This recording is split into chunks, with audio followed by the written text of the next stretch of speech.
Assalamualaikum warahmatullahi wabarakatuh. Eh, Perkenalkan, kami dari kelompok 2. Saya Muhammad Raka Pratama dengan teman saya Muhammad Faraja Ahdaf dan Lutfi Iriawan Fadilah. Di sini kita kebagian untuk menganalisa jaringan sitasi dokumen hukum untuk mengidentifikasi putusan berpengaruh menggunakan social network analysis. Di sini untuk studi kasusnya kita menggunakan data LegNet, Legal Citation Network, berdasarkan putusan hukum yang ada di India. Oke, boleh dilanjut. Untuk untuk urgensinya, ini tuh muncul akibat masalah keterbatasan analisis manual pada dokumen hukum besar berskala hukum berskala besar. Jumlah dokumen terus bertambah. Tidak semua putusan memiliki peran dan bobot yang sama dalam jaringan privasi. Jadi pada pendekatan manual kita tuh membutuhkan waktu yang lama untuk eh, mencari hubungan antar sitasi dari dokumen ke putusan. Terus kita sulit melihat hubungan antar dokumen, kemudian sulit menentukan putusan berdasarkan berpengaruh secara konsisten. Kemudian dengan pendekatan SNA, kita berhasil menganalisis hubungan berbasis node dan edge. Terus kita berhasil mengidentifikasi putusan kunci berdasarkan metrik jaringan. Kemudian bisa juga memetakan komunitas dokumen hukum.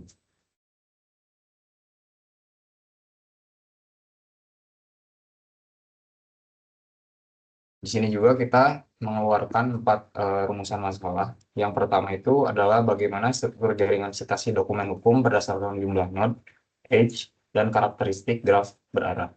Kemudian, bagaimana pola komunitas dokumen hukum terbentuk berdasarkan hubungan sitasi tersebut.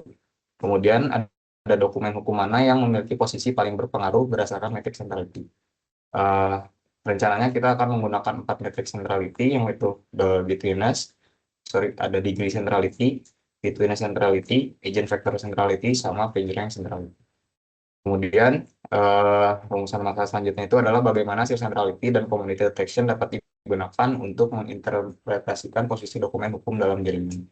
Untuk community detection-nya ini, kita berencana menggunakan Lawfane sebagai metode yang akan digunakan untuk mencari komunitas.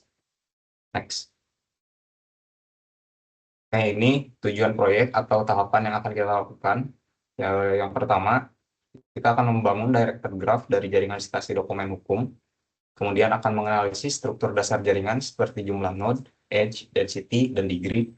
Degree ini tuh, degree-nya pun ada in degree sama out degree. Kemudian ada, mengidentifikasi putusan berpengaruh menggunakan in degree, out degree, betweenness, agent factor, dan PageRank. Kemudian menemukan komunitas dokumen hukum menggunakan community detection, dan output akhirnya menghasilkan visualisasi dan interpretasi jaringan sitasi.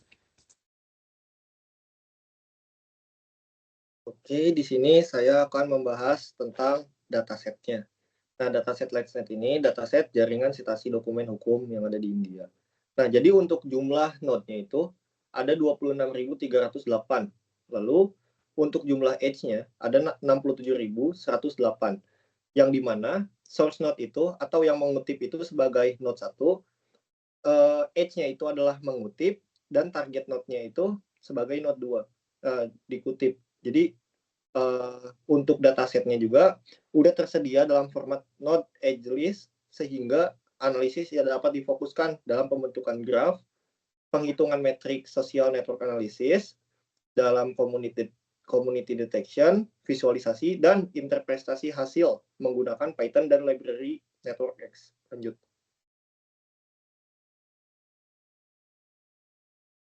Nah, ini untuk pipeline analisis jaringan atau rangkaian sistematis yang akan dibentuk. Yang pertama, kita akan melakukan pre-processing data atau pra-pemrosesan data, yang dimana akan membaca file CSV-nya, lalu mengecek ada nggak sih duplikasi edge atau self-loop, dan ngecek atribut node-nya. Lalu, yang kedua, kita akan membentuk directed graph, yang dimana node itu sebagai node dokumen hukum, dan edge sebagai hubungan sitasi. Lalu yang ketiga, kita akan menganalisis struktur dan centrality-nya, yaitu menghitung node, edge, density, in degree, out degree. Lalu juga kita akan menghitung betweenness, agent factor, dan PageRank-nya. Lalu community detection, kita akan menemukan kelompok dokumen menggunakan algoritma Louvain yang tadi udah dijelasin sama rekan saya, atau greedy modularity. Next.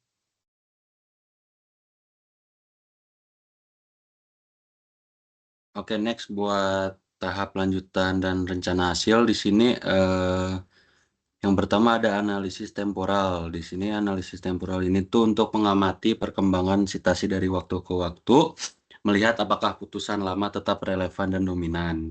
Kemudian ada visualisasi subgraf. Nah, di sini tuh memetakan visualisasi secara spesifik pada noda dengan metrik tertinggi agar grafik dapat dibaca tanpa visual clutter. Kemudian ada interpretasi hasil. Nah, di sini tuh untuk menjelaskan makna di balik angka komputasional, menemukan dokumen penghubung antar isu, dan komunitas putusan. Oke, yang terakhir ada eksekusi dan pembagian tugas. Untuk rekan saya, Muhammad Raka pertama, tugasnya adalah perumusan masalah, tujuan, dan analisis relevansi domain jaringan sitasi hukum dengan dataset. Untuk saya sendiri, tugas saya mencari data pre-processing, pembentukan graf berbasis Python atau NetworkX, dan kalkulasi metrik struktur jaringan. Dan yang terakhir, rekan saya Muhammad Faraja Ahdaf, tugasnya untuk kalkulasi centrality, eksekusi community detection, visualisasi graf, serta penyusunan interpretasi hasil. Oke, mungkin cukup sekian presentasi dari kelompok kami. Mohon maaf apabila ada kesalahan kata. Wassalamualaikum warahmatullahi wabarakatuh.